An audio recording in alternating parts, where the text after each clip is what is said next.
ప్రియులారా,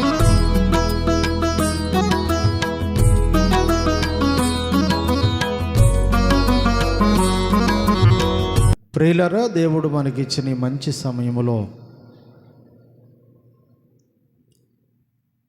యోహాను సువార్త 19వ అధ్యాయము 38వ వచన భాగం అంతా చదవగా, రహస్యముగా యేసు శిష్యుడైన అరిమత్త యోసేపు అనబడిన వ్యక్తిని గూర్చిన సంగతులు మనం చదివాం. గడిచిన కొన్ని వారాలుగా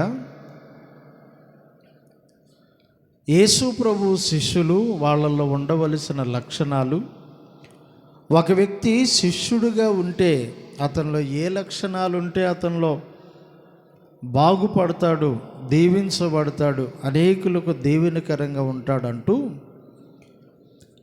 ఒక్కొక్క అంశాన్ని మనం జ్ఞాపకం చేసుకుంటూ కొందరు వ్యక్తులను మన ముందుకు ప్రభు పరిశుద్ధాత్మ ప్రేరణతో తెస్తుండగా చక్కగా వింటున్నాం. మనము చదువుతున్న ఈ భాగంలో అరిమత్త యోసేపు అనబడుతున్న వ్యక్తిని ఏమని చదువుతున్నాం మనమంటే, యూదుల భయము వలన అని అన్నాడు. ఈ అరిమత్త యోసేపు అనబడిన ఆయనకి ఏముందంట చెప్పండి? యూదుల భయం. ఎందుకంటే యేసు ప్రభువును అప్పటికి సిలువేశారు, యేసు ప్రభువుకు అన్యాయపు తీర్పులు తీర్చారు. నేను యేసు ప్రభు శిష్యుణ్ణి అంటే నన్ను కూడా ఒకవేళ చంపుతారేమోనన్న భయం ఈయనలో ఉంది. అంతేకాదు, యేసు ప్రభు శిష్యులలో కూడా ఆ భయం ఉన్నట్లుగా మనం ఇదే యోహాను సువార్త 20వ అధ్యాయము 19వ వచనములో ఈ మాటలు చదువుతాం. యేసు ప్రభు శిష్యులకు ఈ భయం ఉంది. అరిమత్త యోసేపు ఆయన కూడా శిష్యుడే అని యోహాను చక్కగా రాశాడు. యూదుల భయము వలన రహస్యముగా ఉన్నాడంట. కానీ ఇప్పుడు ఆ భయమును విడిచి, నేను అంటున్నాను, తెగించిన వాడిగా బయటకు వచ్చేసాడు. దేని కొరకు ఈయన బయటకు వచ్చాడు? ప్రియులారా, మరి ఈ శిష్యుణ్ణి గూర్చిన ఈ సంగతులు మీరు చాలా జాగ్రత్తగా నేర్చుకోవాలన్నది ప్రభు ఈరోజు మనకిచ్చిన ఆలోచనని నమ్మి ఈయనలో కొన్ని లక్షణాలు చెప్తాను నేను. ఈ యేసు ప్రభు శిష్యుడిగా ఉన్న అరిమత్త యోసేపు ప్రస్తుతం ఈయనలో మనం మొదటి మాటగా ఏం చూడాలంటే, యూదుల భయం వల్ల రహస్యముగా ఉన్న శిష్యుడు. రహస్యంగా దేవునికి ఇస్తాడు, రహస్యంగా దేవుని కొరకు బ్రతుకుతున్నాడు, రహస్యంగా ప్రార్థన చేస్తాడు, రహస్యంగా ఆరాధన చేస్తాడు. బయటికి మాత్రం ఎవరికి తెలియకుండా చూసుకుంటాడు. ఎందుకు చెప్పండి? భయం. ఇది ఏ భయం? ప్రాణ భయం. ప్రాణం మీద ఉన్న తీపి అని మనం చెప్పుకోవాలి. ఈయనలో త్వరగా నేను కొన్ని లక్షణాలు చెప్తాను, మీరు ఈ మాటలన్నీ కూడా దృష్టిలో పెట్టుకోవాలని ప్రభు పేరట తెలియచేస్తున్నాను. లూకాసు వార్తలోకి వచ్చి 23వ అధ్యాయం చదివితే 51వ వచనంలో ఈ మాట ఈయన గురించి రాయబడి ఉంటుంది. 23:51 వచనం మనం చదివితే, అతడు సర్జనుడును. ఎవరంటే ఇతను సర్జనుడు అన్నాడు. అక్కడే రాశాడు అతడు నీతిమంతుడు అని రాశాడు. ఆ కింద మనం చదువుతుంటే అదే వచనములో అతడు వారి ఆలోచనలకు సమ్మతించని వాడు అని రాశాడు. ఈ అరిమత్త యోసేపు రహస్య శిష్యుడు అని చదివాం. సర్జనుడు, దుర్జనుడు అంటారు. దుర్జనుడు అంటే చెడ్డోడు అని అర్థం. సర్జనుడు అంటే మంచి పనులు, సత్క్రియలు చేసేవాడు. ఈ సర్జనుడిగా ఉన్న ఈ అరిమత్త యోసేపు అంత మాత్రమే కాదు, అతడు నీతిమంతుడు అని కూడా పేరు పొందాడు. యేసు ప్రభు శిష్యుడు అని చెప్పుకోవటానికి ఒక్క బలహీనత మాత్రమే, భయాన్ని బట్టి రహస్య శిష్యుడిగా ఉన్నాడేమో కానీ, రెండవది సజ్జనుడంట, మూడవది నీతిమంతుడంట, నాలుగవది వారి ఆలోచనలకు సమ్మతించనివాడు. వారి ఆలోచన అంటే అర్థం ఏంటి తెలుసా? వాళ్ళందరూ యేసు ప్రభువును సిలువేసి చంపేద్దాం అంటున్నారు. యేసు ప్రభును ఒక సమయం సందర్భం లేకుండా పట్టుకొని అన్యాయపు తీర్పు తీరుస్తుంటే, ఈ సజ్జనుడుగా నీతిమంతుడుగా ఉన్న ఇతనంట నాలుగవదిగా వారి ఆలోచనలకు ఏం చేయట్లేదంట, సమ్మతించటం లేదు. పాపము చేయటం ఎంత భయంకరమైన శిక్షో, పాపము చేసేవాడికి సహకరించటం కూడా చెవట్లే మీరు, అంతే శిక్ష. పాపము చేయటం ఎంత భయంకరమో దేవుని దృష్టిలో, ఆ పాపం చేసేవాడితో ఏకీభవించడం కూడా అలాంటిదే. కొంతమంది ఏం పాపం చేయరు, తప్పేం చేయరు, వాళ్ళు చేస్తూ ఉంటే బాయ్ ఏంద్రది పొరపాటు కదా అనరు. అది కూడా తప్పు చేసినోడితో ఏకీభవించటమే. వాళ్ళందరూ యేసును గూర్చి విరోధంగా మాట్లాడుకుంటుంటే ఈయన ఏమీ కూడా సమ్మతించటం లేదు. చూడండి, అదే లూకాసు వార్త 23:51లో దేవుని రాజ్యము కొరకు కనిపెట్టుకుంటున్నాడంట ఇతను. ఏందంట? దేవుని రాజ్యం కోసం చూస్తున్నాడంట. ఈ రాజ్యము లయమైపోయిద్ది, ఈ రాజ్యం ఎప్పటికైనా నాశనం అయింది, కానీ రాబోతున్న ఒక రాజ్యం ఉంది. రాత్రి మనం ఆరాధన చేస్తూ ఆనంద్ జయకుమార్ గారు రాసిన పాట, సూర్యుడు లేడు చంద్రుడు లేడు అంటూ ప్రభువును ఆరాధన చేస్తూ పాడుకున్నట్లుగా, ఈ రాజ్యం అంత అన్యాయంతోనే ఉంది. ఈ రాజ్యాన్ని ఏలుతున్న వాళ్ళు కూడా అంత అక్రమ సంబంధంగానే ఉండారే. కాబట్టి ఆ రాజ్యము కోసం చెప్పండి ఏం చేస్తున్నాడంట, ఎదురు చూసేవాడు, లేకపోతే కనిపెట్టుచున్నవాడు. మనకి ఏ రాజ్యం అంటే ఇష్టం చెప్పండి? ప్రార్థనకు వచ్చినా కూడా ఈ రాజ్యమే, ఈ రాజ్యం మీదే మక్కువ, ఈ రాజ్యం మీదే కోరికలు, ఏ లోక సంబంధమైన వాటి మీదే ఆశలు, ఇంకా చావలా. ఆ రాజ్యానికి వచ్చేవాళ్ళు ఎంతమంది అంటే 1000 మందిలో 2 కూడా ఎత్తల చేతులు. అంటే ఆ రాజ్యాన్ని గురించి పాటలు, ఆ రాజ్యాన్ని గురించి మాటలే కానీ ఆ రాజ్యాన్ని గురించి ఎదురు చూసేవాళ్ళు, కనిపెట్టేవాళ్ళు అరిమత్త యోసేపు లాంటి వారు మనము చూడలేకపోతున్నాం అని బాధపడాలి. ఆరవదిగా ఈయనలో మనం మరొక కోణం, అది ఎక్కడ? మార్కు సువార్తలో మనం 15వ అధ్యాయంలో ఈయనను గూర్చి 43వ వచనంలో ఒక అద్భుతమైన మాట మనం చదువుతాం. మార్కు సువార్త 15వ అధ్యాయం 43వ వచన భాగం చదివితే, చదువమ్మా. సాయంకాలమైనప్పుడు అరిమత్త యోసేపు తెగించి పిలాతు నొద్దకు వెళ్ళి ఏం చేసి వెళ్ళాడంట? చెప్పండి, అందరూ చెప్పండి. ఈయనలో మొదటి మాట మనం ఏమనుకున్నాం? యూదుల భయము వలన రహస్యంగా శిష్యుడిగా ఉన్నాడంట. యూదులకు భయపడినవాడు, ప్రాణానికి భయపడినవాడు, బయటికి వెళ్తే నన్ను ఏమన్నా చేస్తారేమో అనుకుంటున్నవాడు ఇప్పుడు తెగించాడు. ఇక్కడ మనం ఆగి ఆలోచన చేయాల్సింది ఎంతైనా ఉంది. ఒక విశ్వాసి తెగించకపోతే దేవుని కొరకు ఏం చేయలేడు. ఒక దేవుని సేవకుడు తెగించకపోతే ఏమి చేయలేడు. భయపడక తెగించి ముందుకెళ్ళిపోయాడు, సంతోషంగా ప్రాణం పెట్టాడు. అపోస్తుల కార్యాల గ్రంథములో మొదట హతసాక్షిగా మారిన స్టెఫను అనబడిన వ్యక్తి తెగించి దేవుని కొరకు ప్రాణాన్ని పెట్టేశాడు. ఎంతకాలం ఉంటావురా లోపల? ఎంతకాలం భయపడతాం లోపల? ఎంతకాలం వణుకుతాం? ఎంతకాలం ఈ అధికారులకు భయపడేది అంటూ బయటికి వెళ్ళిపోయాడు. ఆదికాండం మొదలుకొని రాబోతున్న యేసయ్య రాకడ తర్వాత జరగబోయే సంగతులు కూడా ఆడుండ మత సంబంధమైన పెద్దలకు అందరికి చెబితే వాక్యం విని నిజము అని ఒప్పుకోలేక అతన్ని రాళ్లతో కొట్టి చంపేశారు. అందరు రాళ్లతో కొడుతుంటే అయ్యా బాబా అంటూ ఏడవట్లా, దేవుడు మాకు అన్యాయం చేశాడు అంటలా, దేవుడా నిన్ను నమ్ముకుంటే నాకు వచ్చే మేలిదా, నేనేదో గొప్ప కార్యం చేస్తావు, ఆ రోజు దానియేలును సింహాల బోన్ల నుంచి తప్పించావు, షడ్రక్ మేషక్ అబేద్నెగోలను అగ్ని వాసన కూడా తగలకుండా కాపాడావు, నన్ను కూడా వీళ్ళ చేతుల్లో నుంచి కాపాడుతావు అనుకుంటే, నిన్ను నమ్ముకుంటే నాకు రాళ్ళు దెబ్బలా మిగిలేది అంటలా. ఆయనంట ఆకాశం వైపు చూస్తున్నాడంట, ఆడ సింహాసనం ఉందంట, దేవుడు సింహాసనం మీద కూర్చున్నాడంట, యేసుప్రభు ఆయన కుడిపార్శ్వమున కూర్చున్నాడంట.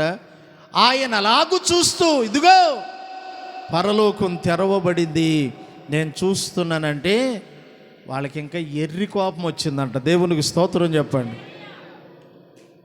రాళ్లతో కొడుతుంటే రక్తం గారుతూ ఏడుస్తూ కేకలేసి దేవుణ్ణి దూషిస్తాడేమో అనుకుంటుంటే ఇది ఇంకా విశ్వాసాన్ని పెంచుకుంటున్నాడే.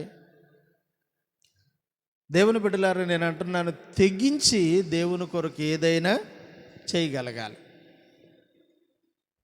తెగింపు లేనప్పుడు నేను అంటున్నాను, మన ద్వారా ఏదో జరిగిద్ది అనుకుంటా ఉంటామేమో కానీ ఏమీ జరగకపోవచ్చు.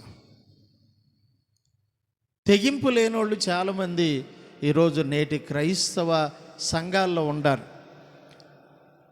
లోకంలో ఒక సామెత ఉంటుంది కాదు, బియ్యం బుచ్చిపోతాయని చెప్పండి పుట్టాడంటాడు.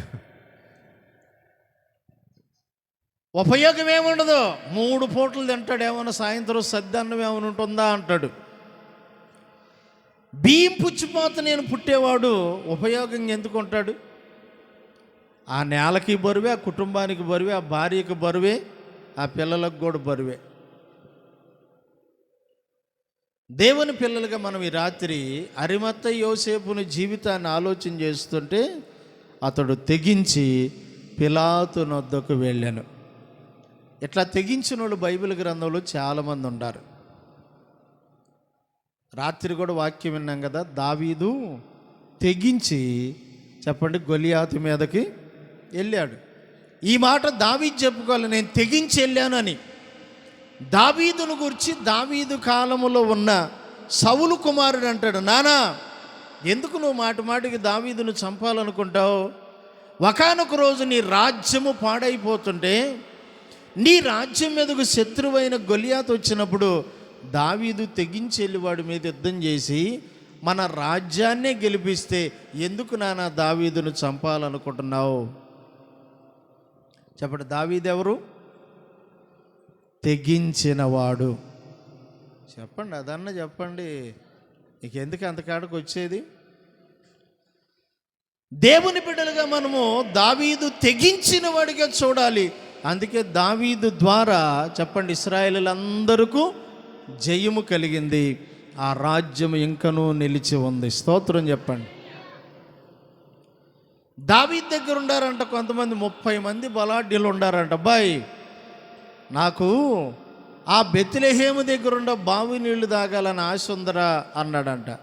30 మందిలో నుంచి 3 సపరేట్ అయ్యి అప్పటికే అక్కడ ఫిలిష్తీయులు శత్రువులు ఆ బావి చుట్టూ ఉండారు. ఎందుకంటే ఇశ్రాయేలీయులు ఎప్పటికైనా వాళ్ళ దగ్గర ఉండ నీళ్ళు అయిపోయి నీళ్ళ కోసం బావి దగ్గరికి వస్తారు, వచ్చినట్టు ఇక్కడే వేసేద్దామని వాళ్ళు అక్కడ ఉండారు. ఈ 3 ఫిలిష్తీయులను ఓడించి తెగించి నీళ్లు తీసుకొచ్చి దావీదుకి ఇచ్చారు. స్తోత్రం కలుగును గాక. తెగించారు. ఎస్తేరు గ్రంథములో 4వ అధ్యాయంలో 17వ వచనం అనుకుంటాను, ఎస్తేరు కూడా రాజుగారి దగ్గరికంట తెగించి వెళ్ళినట్లుగా అక్కడ రాయలేదు, కానీ ఆ కాలంలో ఉన్న ఒక వాడుక, ఆ ఎస్తేరు రాణి, అప్పటికే రాణి అయిపోయింది. యూదులందరూ కూడా ఒకరోజు చనిపోవాలని ఒక చట్టాన్ని హామాన్ అనే మంత్రి పుట్టించాడు. మొర్దుకై కబురు పెట్టాడు, మా ఎస్తేరు ఇప్పుడు షూషాను కోటలో ఉండాను, రాజుగారి కోటలో రాణిగా ఉండాను, యూదులందరూ చచ్చిపోయినా నేను బతుకుతానని అనుకుంటున్నావా? లేదు లేదు, నువ్వేమంత భ్రమపడద్దు. నువ్వు కూడా చనిపోతావు, నీ తండ్రి ఇంట్లో కూడా నాశనం అయిపోతారు.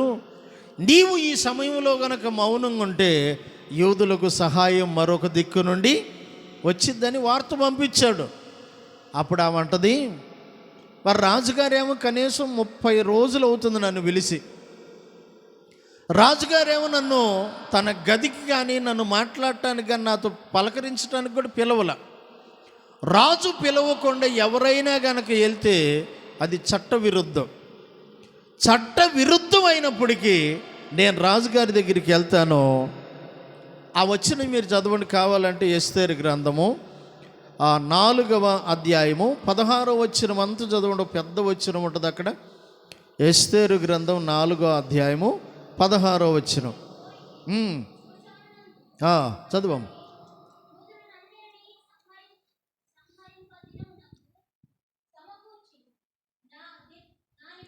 నా నిమిత్తం ఉపవాసముండి 3 దినములు అన్నపానములు చేయకుండుడి. నేను నా పనికత్తెలు కూడా ఉపవాసముందుము. ప్రవేశించుట న్యాయ వ్యతిరేకముగా ఉన్నను నేను రాజు నొద్ద ప్రవేశించుదును. నేను నశించినా నశిస్తాను. ఏందంట? ఇప్పుడు నేను రాజుగారి దగ్గరికి ఆయన పిలవకుండా వెళ్ళకూడదు, కానీ ఒకవేళ నేను నశించిన వెళ్ళి రాజుగారిని దర్శిస్తానంటుంది. అంటే ఎంత తెగించిందో తన జనుల విషయమై మీరు అర్థం చేసుకోవాలి. కొంతమంది వ్యభిచారం చేయటానికి తెగిస్తారు. భర్త చెబుతాడు, భర్త కొడతాడు, అయినా కూడా మానరు. కొంతమంది దొంగతనాలు చేయటానికి తెగిస్తారు. కొంతమంది మోసం చేయటానికి తెగిస్తారు. ఎన్ని గద్దించినా కొంతమంది లోబడరు. వాళ్ళు చేసే తప్పులు చేస్తూనే ఉంటారు. దానిని బట్టి వాక్యం మనకేం చెబుతుందంటే, ఒకడు లోకము కోసం పాపం కోసం తెగించి వెళ్ళిపోతుంటే మరి మనం ఎందుకు దేవుని కోసం తెగించకూడదు? అర్థమవుతుందమ్మా? అర్థం ఏమన్నా అవుతుందా? కొంచెం అవుతుందా? ఒకడు లోకం కొరకు తెగిస్తున్నాడు. ఇప్పుడు వాడు కొనుక్కున్న సిగరెట్ పెట్టు మీదనే ఆ క్యాన్సర్ వచ్చి పాడైపోయిన గుండేసి పెట్టాడు. ఉందా? బొమ్మ ఉంటుందా లేదో? మీరు రోడ్డు పక్కన ఏడన్నా దొరికిందన్న చూడండి. కొనుక్కోపోయారు. దాని మీదనే బొమ్మ కనపడుతుంది. వాడు వేసుకున్న ఖైనీ మీద కనపడుతుంది. వాడు వేసుకుంటున్న మత్తు సంబంధమైన ప్రతి దాని మీద ఆ కంపెనీ వాడు ముందే చెబుతున్నాడు, నువ్వు చస్తే నాకేం సంబంధం లేదు, నువ్వు ఎంతగా తెగించి డబ్బులు ఖర్చు పెట్టి నన్ను కొనుక్కుంటున్నావు కాబట్టి రే నేను కనుక వచ్చానుకో నేను క్యాన్సర్ రూపంలో వచ్చి నిన్ను క్యాన్సిల్ చేస్తానంటుంది ఆ ప్యాకెట్. అయినా కూడా తెగిస్తూనే ఉన్నాడు. అట్లా బ్రాందీ బాటిల్ మీద కూడా ఉండొచ్చు. లోకము కొరకు పాపము కొరకు తెగించే మనుషులు ఎంతోమంది ఉండగా చెప్పండి, అరిమత్తయి యోసేపు ఎలాంటోడంట? తెగించి వెళ్ళాడంట పిలాతు దగ్గరికి.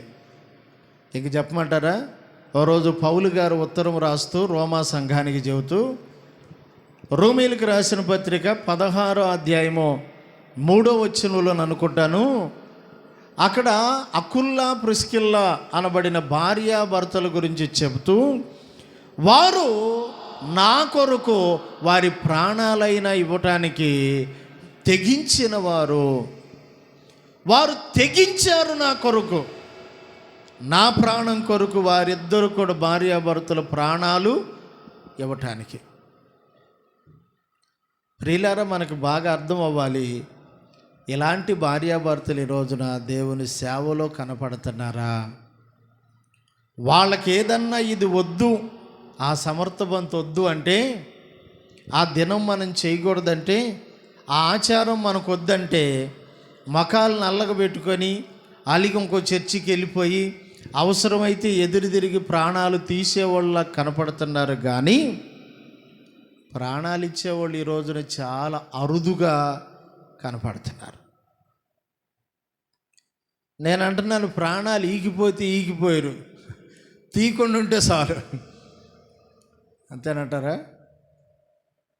దేవుని బిడ్డలారా, మీరు జాగ్రత్తగా, అరిమత్త యోసేపు ఆయన జీవితంలో ఇది 6వ మాటగా మనం చూస్తున్నాం. ప్రాణమును తెగించి వెళ్ళాడు. నేను ఇంకా ఈయన గురించిన కొన్ని మాటలు రండి, మార్కు సువార్తలోనే మనము 15వ అధ్యాయంలోనే ఈయనను గురించి 43వ వచనంలో అతడు ఘనత వహించిన ఒక పట్టణపు సభ్యుడు అని మనం చదువుతాం. మార్కు సువార్త 15వ అధ్యాయం 43 చదువమ్మ. సాయంకాలం అయినప్పుడు అరిమత్త యోసేపు తెగించి పిలాతు నొద్దకు వెళ్ళి తనకిమ్మని అడిగాడు. ఘనత వహించిన ఎవరంట? ఘనత వహించిన పట్టణపు సభ్యుడు. అది ఏ పట్టణం అంటే ఆ పట్టణము యెరూషలేము అనేది మనకు అర్థమవుతుంది. ఆ కాలంలోనంట రామా అనే పట్టణం కూడా బాగా ప్రసిద్ధి చెందింది కనుక ఇతడు రామా అనే పట్టణానికి సంబంధించిన వాడని చరిత్ర చెప్తుంది. ఎందుకంటే ఆ రోజున రామా పట్టణం అనేది హన్నా అనే ఉంది కదా, సమూయేలు తల్లిగారు హన్నా, ఎల్కానా వాళ్ళ సొంత ఊరు. రామా అనబడిన పట్టణం నుండి వీళ్ళు షిలోహునకు వెళ్తూ ఉండేవాళ్ళు. అది ఘనత వహించిన పట్టణం అని చరిత్రకారులు చెప్తున్నారు. ఈ అరిమత్త యోసేపు అనబడిన వ్యక్తి ఎవరు అంటే ఘనత వహించిన పట్టణపు సభ్యుడు. అంటే నేనంటున్నాను, ఆ పట్టణపు సభ్యుడు అంటే ఆ పట్టణం ఎంత ఘనమైనదో చెప్పండి, ఆ వ్యక్తి కూడా ఘనమైన వాడిగానే ఉన్నాడు. మత్తయి సువార్త 27వ అధ్యాయంలో 57వ వచ్చిన భాగం అనుకుంటాను, 59 అనుకుంటా, చూడండి అక్కడ రాస్తాడు. 59 చదువు. యోసేపు ఆ దేహమును తీసుకొని శుభ్రమైన నారబట్ట చుట్టి ఏందంట ఆయనంట ఆ దేహమును తీసుకున్నాడంట. ఎవరిదా దేహం? యేసు ప్రభుదా దేహం. యేసు దేహమును తీసుకొని శుభ్రమైన నారబట్ట చుట్టాడంట. చుట్టాడంటే దాన్ని తెచ్చాడని అర్థం. దాన్ని తెచ్చాడు అంటే దాని కొరకు ఖర్చు పెట్టాడని అర్థం. అంటే ఇప్పుడు మనం ఈయనలో ఏ గుణాన్ని చూడాలి? యేసు ప్రభు దేహాన్ని అంట తీసుకెళ్ళి సమాధిలో పెట్టట్లా. పూర్వకాలము నుండి ఏదైతే ఒక సాంప్రదాయం ఉందో దాన్ని చక్కగా అవలంబిస్తున్నాడు. కొంతమంది ఖర్చు పెట్టేది అయితే ఒక అడుగు వెనక్కేసేదే. అంతేనంటారు కాదా? మొన్న ఆదివారం కాక అంతకుముందు ఆదివారం ప్రార్థన చేయటానికి నిలబడ్డా, స్వస్థత ప్రార్థన చేయటానికి. ఆ పెద్దోళ్ళని నెట్టుకొని ఈ పిల్ల బ్యాచ్ మొత్తం ముందుకు వచ్చారు. ఇప్పుడు మీరు వెళ్ళి ఇంటికాడ వంట ఏమన్నా చెయ్యాలంటే కాదన్నారు. ఇప్పుడు మరి ఎందుకు మీరు వాళ్ళని నెట్టుకొని వస్తున్నారు? సరే ఒక పని చేస్తాలే, మీ అందరికీ ప్రార్థన చేస్తాను. వాళ్ళందరికంటే ముందే మీలో ఎవరికి ఫస్ట్ ప్రార్థన కావాలో వాళ్ళు 500 ఇస్తే చేస్తానన్న. 500 ఎప్పుడు అన్నానో, అమ్మోళ్ళ మనసు కూడా పిసనారు మనసు కదా, అమ్మమ్మల మనసు కూడా అదేనేమో. ముది నాయనమ్మో ముది జేజులు ఉండరుగా, అది కూడా అదే కదా దరిద్రపు మనసు. మెల్లిగా సట్టు ముక్కిది వెనక్కి అడిగేసి అట్టు నిలబడింది. అర్థమైపోయింది, ఖర్చు పెట్టేదానికైతే ముందుకు రాదనమాట. ఇప్పుడే ఎట్టుంటే మరి నారబట్ట ఎప్పుడు కొంటారు చెప్పండి? దేవుని పిల్లలుగా మనం నేర్చుకోవలసిన ఒక మంచి యోగ్యమైన పాఠం ఏంటి తెలుసా?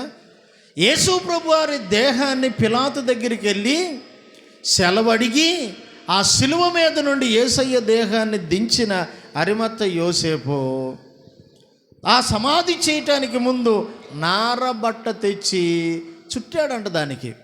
అంటే దాని కొరకు ఖర్చు పెట్టాడని నేను సంతోషంగా చెప్పడానికి ఇష్టపడుతున్నా. దాని కొరకు ఖర్చు పెట్టడం అంటే నేను అంటున్నాను, దేవుని కొరకు ఖర్చు పెట్టడం, దేవుని కొరకు ఖర్చు అవటం అనేది విశ్వాసులుగా మనం నేర్చుకోవలసిన ఒక మంచి పాఠం.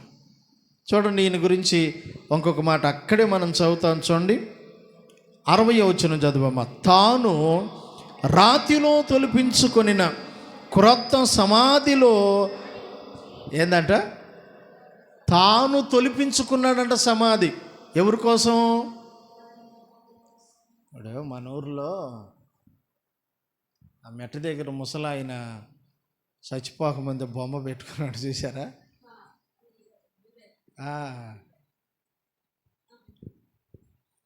నేను అనుకున్న రోజు వెళ్ళి గుడ్డబెట్టి దాన్ని దుడుతాడు, శుభ్రం చేసుకున్నాడు. ఇప్పుడు ఎందుకు ఆయన ఉన్నాడా, చనిపోయాడా? అవునులే. నేను ఎప్పుడన్నా అంటే అంతకుముందు ఇప్పుడంటే కొంచెం ఏదో బైక్ ఉండి గబక్కని వెళ్ళిపోతున్నాను, కానీ ఎంతమంది ఆటో ఎక్కాలంటే మనోళ్ళు కొంచెం ఆలస్యం అయ్యేది. ఆడ ఆటో ఎక్కిందాక ఆ బొమ్మను చూస్తూ ఉండేవాడిని. ఏంది దీని కథ? బొమ్మ ఆడే ఉండేది, బొమ్మ కలిగిన వ్యక్తి శుభ్రం చేసుకుంటూ ఉండేవాడు. మీరు కూడా తల ఒక బొమ్మ పెట్టుకుంటే బాగుండేది, కానీ మరి ఇప్పుడు మిమ్మల్ని బొమ్మలు పెట్టుకోమని ఎందుకు చెబుతానంటే, వచ్చేటప్పుడు చర్చికి వచ్చేటప్పుడు తెచ్చుకున్నాను అనుకో, శుభ్రంగా తొడతా కూర్చోవచ్చు నిద్ర రాకుండా. సరే ఏనండి, అరిమత్తయి యోసేపు ధనవంతుడు. తర్వాత కూడా చదివిస్తాను ఆ మాట కూడా. ఆయన ధనవంతుడు కాబట్టి ఆ రోజుల్లో ధనవంతులు లెక్క ఎట్టుంటుందంటే, వాళ్ళు బతికి ఉండగానే వాళ్ళ సమాధులు తొలిపించుకునేవాళ్ళు రాతిలో, లేదంటే కట్టించుకునేవాళ్ళు. ఈ అరిమత్తయి యోసేపు తన కొరకు కొత్త సమాధి, అందులో ఎవరిని పెట్టలేదంట. వాళ్ళందరికీ చెప్పుకున్నాడు, రాయ్ నేను చచ్చిపోతే నన్ను ఇందులోనే పెట్టండి అని. ఈలోపు యేసుక్రీస్తు ప్రభు వారు చనిపోతే ఇప్పుడు యేసు ప్రభు దేహాన్ని ఎక్కడ పెట్టాలి? ఎక్కడ పెట్టాలి? ఏదో దానిలో పెట్టేస్తే పోయిద్ది అనుకోట్లా. తాను రాతిలో తొలిపించుకున్న సమాధిలో యేసు ప్రభు దేహాన్ని పెట్టి దానికి ఒక రాయి అడ్డం పెట్టాడంట. అది అందరిలాగా అన్ని శ్మశానములు అన్ని సమాధులతో పాటు కలిసి ఉండదు కాదు. అది సపరేట్గా యేసు ప్రభువును సిలువేసిన దానికి దగ్గరలో ఒక తోట, ఆ తోటలో ఈయన రాతితో తొలిపించుకున్న సమాధి. ఆ సమాధిలో యేసు ప్రభువును పెట్టాడంటే ఈయనలో ఎంత గొప్ప త్యాగం ఉందో మనం అర్థం చేసుకోవాలి లేదా? ఎండూరువారి పాలెంలో మందిరం ప్రార్థన జరుగుతుంది, కానీ స్థలం లేదు, రోడ్డు మీదే జరుగుతుంది. ఓ రోజు ఒక ఆయన వచ్చి అన్నాడు, ఇదిగో రోజు మీతో పాటు ప్రార్థనకు వచ్చి అయ్యా అయ్యా అని ఏడిసిద్దే, ఒక 2 ఇళ్ళు ఉండి ఒక ఇంట్లో ప్రార్థన పెట్టవచ్చుగా అన్నాడు. నాకు అర్థమైపోయింది, ఎవరామో మీకు కూడా అర్థమైద్దేమో, అర్థం చేసుకోబాకండి. ఆమె రోజు మీతోనే ఉండి ఏడిసిద్ది, ఆ 2 స్థలాలు ఉన్నాయి కదా, ఒక ఇల్లు శుభ్రం చేసి అందులో ప్రార్థన పెడితే ఏమైద్ది? ఆ వీధిలో దిక్కులేని వాళ్ళలాగా పెట్టుకుని అంటే ఇయ్యయ్యా ఇయ్యయ్యా దింపయ్యా దింపయ్యా తాళాలు తీయ్యా వాకిళ్ళిప్పయ్యా అంటుంది, కానీ ఇయ్యొచ్చు కదంటే నేను అనుకుంటున్నాను అరిమత్తయి యోసేపు లాంటి త్యాగమాములో లేదేమో. ఏం లేదు, కనీసం 5 రొట్టెలు 2 చేపలు తెచ్చుకున్నాడు పిల్లోడు. ఆడిలో ఉన్న త్యాగం కూడా లేదేమో. త్యాగం ఉంటే ఎవరో దేవాలని ఎందుకు ఎదురు చూస్తారు? దేవుని పిల్లలుగా మనం గుర్తుపెట్టుకోవాలి, దేవుని కొరకు మనం ఏదన్నా త్యాగం చేసేవాళ్ళుగా ఉన్నామా? అపోస్తలుల కార్యాల గ్రంథంలో మీరు ఆది సంఘాన్ని చూస్తే ప్రతి ఒక్కళ్ళలో త్యాగమే. ఈరోజు కూడా నా దినపాఠంలో చదువుకుంటా కొరింథీయులకు రాసిన పత్రిక మొదటి పత్రిక చివరికి వచ్చేటప్పటికి పౌలు గారు కొరింథీయులకు కూడా చెప్తాడు. అప్పుడు రోమా సంఘానికి చెప్పాడు, అకుల్లా ప్రిస్కిల్లా తమ ఎంటనున్న దేవుని సంఘము అన్నాడు కదా. కొరింథీ సంఘానికి కూడా అంటాడు, ఇదిగో అకుల్లా ప్రిస్కిల్లాలు మీకు వందనాలు చెబుతున్నారు, వారి ఇంట నుండి సంఘములో వాళ్ళు కూడా మీకు వందనాలు చెబుతున్నారు అంటారు. వాళ్ళ ఇల్లే దేవుని మందిరంగా చేసినంత గొప్ప త్యాగం కలిగిన వారు. చప్పట్లు కొట్టి ప్రభువును స్తుతిద్దాం. ఆ త్యాగం ఉండాలండి మన జీవితంలో. ఎందుకో తెలుసా, మనం ఆరాధిస్తున్న యేసు ప్రభు కూడా అంత గొప్ప త్యాగం కలిగినోడు. సింహాసనాన్ని విడిచి మానవుడిగా, రిక్తునిగా, పాప శరీర ఆకారముతో భూలోకానికి వచ్చినవాడు ఆయన. త్యాగం ఉంది ఆయనలో. ప్రేమమూర్తి, త్యాగమూర్తి. నేను విశ్వాసకున్నప్పుడు రాసుకున్నాను ఈ పాట. సిలువలో నాకై రక్తము కార్చినావా. అవన్నీ కూడా సంగీతం చేసి రెడీగానే ఉంది, కానీ దుడ్డిల్లే, అందుకే అట్ట ఆగిపోయింది పాపం. సంవత్సరం క్రితమే సంగీతం కూడా చేసి రెడీకి పెట్టాం ఆ పాట. అయ్యో యేసునాదా బాగుంటుంది, చాలా ప్రశాంతంగా పాడుకుంటే హృదయం తెప్పరిల్లిపోయేంత మంచి భావాలు ఉంటాయి అందులో. యేసు ప్రభు ఎవరంటే ఆయన ప్రేమమూర్తి, త్యాగమూర్తి. త్యాగం చేసినాడు. ఈ అరిమత్తయి యోసేపులో చెప్పండి ఏముందనుకోవాలి మనం? త్యాగం. తాను రాతిలో తొలిపించుకున్న సమాధిలో యేసు ప్రభు వారి దేహాన్ని పెట్టేశారు. ఇప్పుడు రండి యెషయా గ్రంథంలోకి వెళ్ళి ఈయనను గూర్చి మనము చెప్పబడిన ప్రవచనాన్ని చదువుతాం. యెషయా గ్రంథం 53వ అధ్యాయము మనం చదివితే 9వ వచనం చదవండి. అక్కడ రాస్తున్నమాట 9వ వచనం. అతడు మరణమైనప్పుడు భక్తిహీనులతో అతనికి సమాధి నియమించబడెను, ధనవంతుని యొద్ద అతడు ఉంచబడెను. నిశ్చయముగా అతడు అన్యాయమేమీ చేయలేదు, అతని నోట ఏ కపటము లేదు. 9వ వచనంలో 2 లైన్లు ఏం చెబుతున్నాయో తెలుసు మనకి. ఏంటంటే సమాధి భక్తిహీనులతో నియమించబడింది, ఒక ధనవంతుని యొద్ద అతడు ఉంచబడతాడు. ఎవరా ధనవంతుడు? అరిమత్తయ్య యోసేపు. ఇప్పుడు జాగ్రత్తగానండి. ఇప్పుడు మత్తయి సువార్తలోకి రండి. అక్కడ 27వ అధ్యాయము 57వ వచనం మనం చదివితే ఆ మాట మనకు అక్కడ కనబడుతుంది. చూడండి.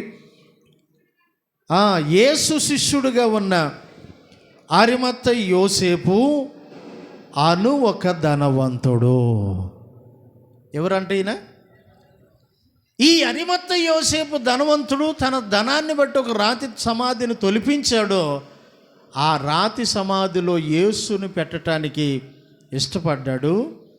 విచిత్రం ఏంటంటే ఈయనను గూర్చి ముందుగానే చెప్పబడిన ప్రవచనం ఏదైతే ఉందో యెషయా గ్రంథములో, దానిని నెరవేర్చడం కోసం ఇప్పుడు తెగించి పిలాతు దగ్గరికి వెళ్ళాడు. తెగించి వెళ్ళాడండి పిలాతు దగ్గరికి. తెగించిన వాడుగా, నేనంటున్నా, అప్పుడు దాకా భయపడినోడు, అప్పుడు దాకా వణికిపోయినోడు, అప్పుడు దాకా కృంగిపోయినోడు, నా ప్రభువుని చంపారు, నన్ను కూడా చంపుతారేమో, బయటికి అట్ట వెళ్ళేది. అవ్వా కావాలి బొవ్వా కావాలంటారు చూడండి కొంతమంది. కొండలో కొండలోనే ఉండాలంట, దుడ్లాగా ఉండాలంట. మొన్న ఒక అమ్మాయి చెబుతుంది, అన్నా నేను ప్రార్థనకి వెళ్తాం, మా ఆయనకి ఇష్టం లేదు, అందుకని ఎవడో మాంత్రికుడి దగ్గరికి వెళ్ళి నిమ్మకాయలు తెచ్చాడన్నా, తెచ్చి నేను ఎక్కడైతే బైబిల్ పెట్టుకుంటా నా గూట్లో పెట్టాడన్న నిమ్మకాయలు, అవి పెట్టిన కాడిసి నాకు బాగుంటలేదన్నా అంది. ఇప్పుడు నాకు చెప్పింది కాబట్టి నేనేం చెప్పాలి? యేసు ప్రభువును నమ్ముకున్న బిడ్డల మీద ఈ మాంత్రిక, తాంత్రిక, చేతబడి, చిల్లంగి ఇలాంటివి ఏవి కూడా పనిచేయవమ్మా. ఇంకా విచిత్రమైన మాట చెబుతాయిను, నీవు గనక దేవునితో సత్య సంబంధం కలిగి ఉంటే ఖచ్చితంగా ఎవరు తెచ్చారో అవి ఆళ్ళ మీదే తిరగబడతాయి అంటే, అన్న నువ్వు ఆ మాట అనబాక అన్నట. మరి నాకెందుకు చెప్పినట్టు? అంటే వాళ్ళ ఆయనకి ఏం కాకూడదు, ఏమకు కూడా ఏం కాకూడదు. మరి ఏం కాకూడదు అన్నప్పుడు మరి ఎందుకు ఇంకా ప్రార్థన?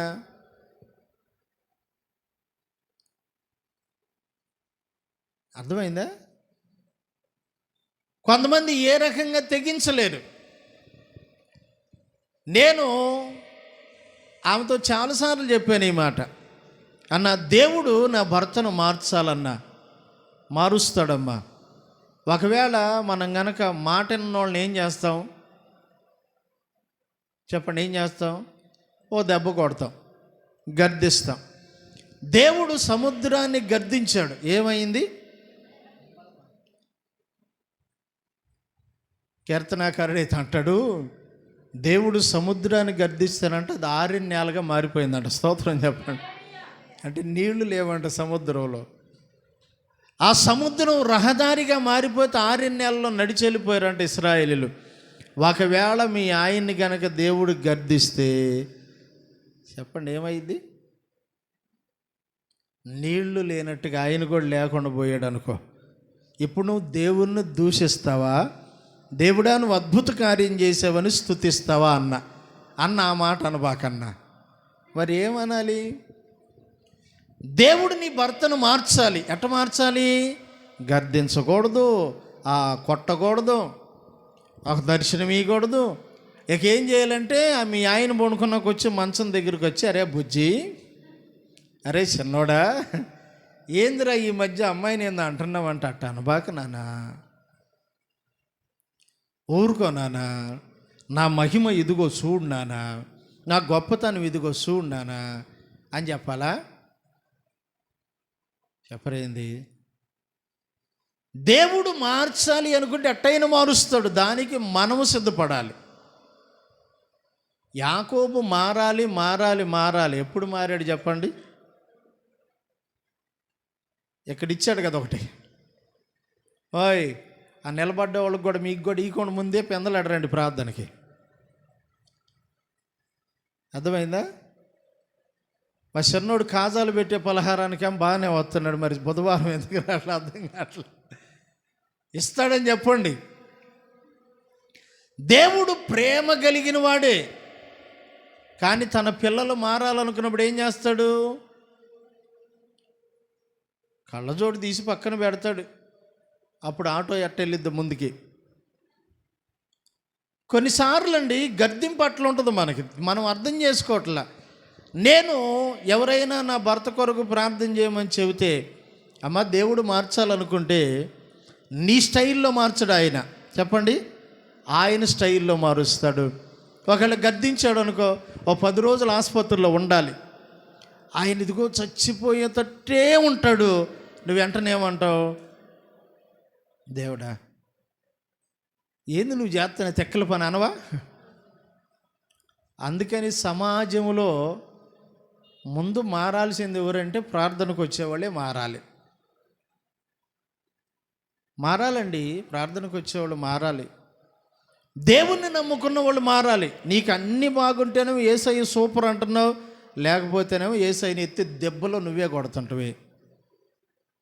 అరిమత్తయి యోసేపును గూర్చిన సంగతిలో అతడు ధనవంతుడు, తన కొరకు చెప్పబడిన ప్రవచనాన్ని నెరవేర్చడానికి ఎంతగా తెగించాడో ఈ రాత్రి మనం అర్థం చేసుకోవాలి.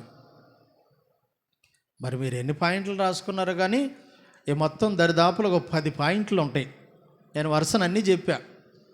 ఈ 10 పాయింట్లు మనకు అర్థం అవ్వాల్సిన సంగతి ఏంటంటే, అరిమత్తయి యోసేపు దేవుని కొరకు తెగించాడు, దేవుని కొరకు ఖర్చు పెట్టాడు, దేవుని కొరకు త్యాగం అయ్యాడు, దేవుని కొరకు తాను తొలిపించుకున్న రాతి సమాధిని కూడా ఇచ్చేశాడు.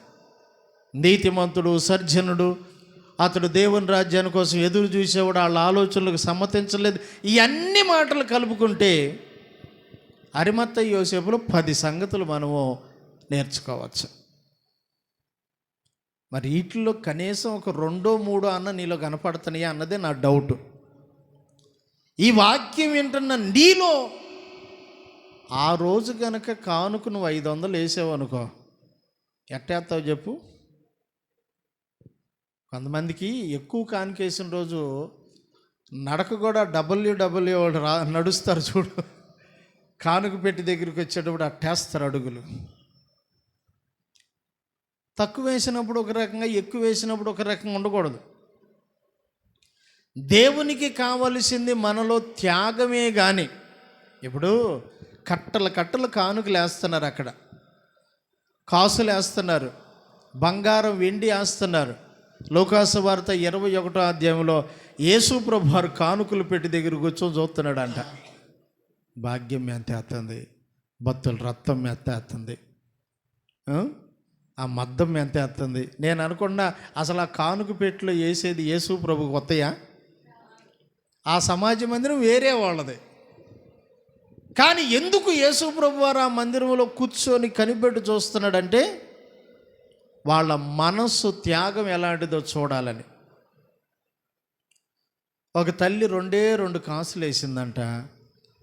ఆ 2 కాసులు వేయగానే ప్రభు యొక్క స్వరమెత్తి చెబుతాడు, ఇదిగో వీళ్ళందరికంటే ఈ తల్లి ఎక్కువ వేసిందన్న. అప్పటికి ఎక్కువ వేసిన వాళ్ళందరికీ బీపీ వచ్చిద్దా రాదా? మారుతమ్మా, వచ్చిద్దా రాదా? మేము కట్టలు వేసాం, మేము కాసులు వేసాం, మేము బంగారం వేసాం, మేము వెండి వేసాం. ఆ 2 కాసులు వేసిన ముసలామని నేను ఎంత గొప్పగా చెబుతున్నాడంటే, యేసుప్రభు అన్నాడు, మీరేమో మీ దగ్గర ఉండదానిలో కొంత వేశారు, ఇంకా మీ దగ్గర ఉంది, కానీ ఆమె దగ్గర ఉండది చూడు 2 కాసులు. ఆమె జీవనం అంతా వేసింది, రేపు ఆమెకి ఏముందో లేదో చూసుకోవాలా.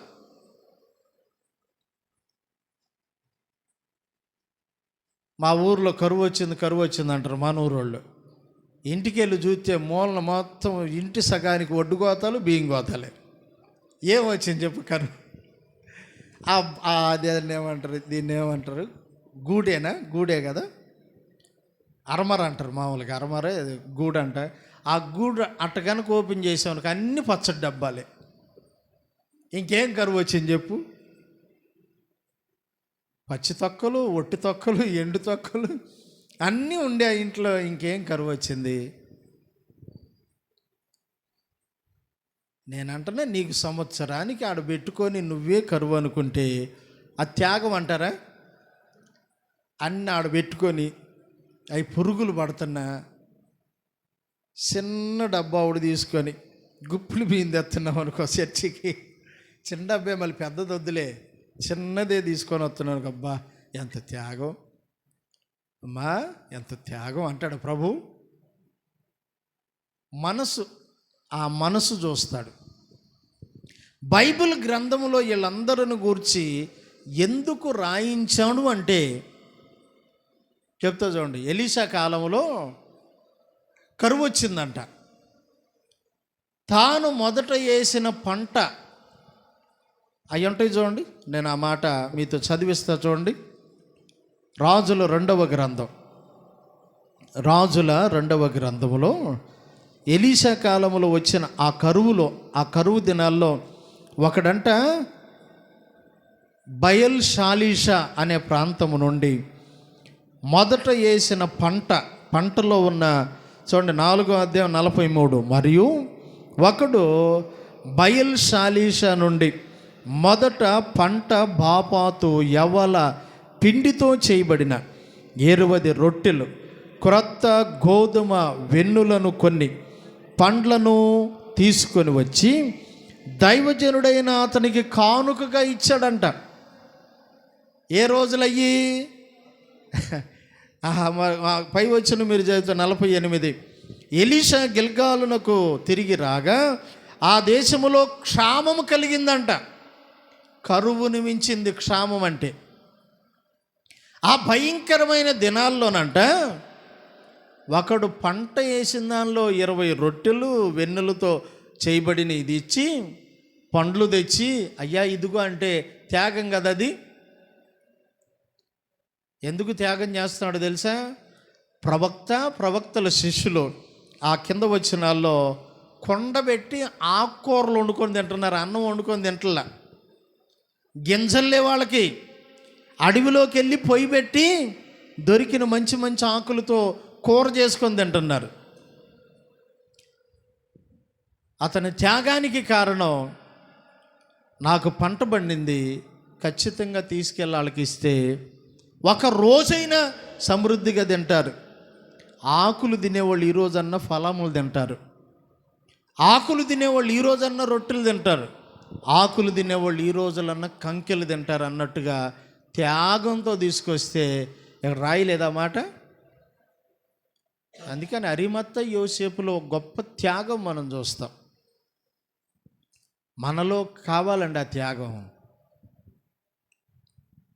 ఒక పరిచర్య ముందుకు వెళ్ళాలన్నా, దేవుని రాజ్యం ఉన్నతంగా కట్టబడాలన్నా, అనేక ఆత్మలు రక్షణ పొందాలన్నా త్యాగము కలిగిన వారితోనే సాధ్యం. మీకు వాక్యం అర్థమైతే చక్కగా మీరున్న స్థలంలో మోకాళ్ళ మీదకి రండి. దేవుడు ఈ మాటలు మనందరి వినికిడిలో ఆశీర్వదించునుగాక.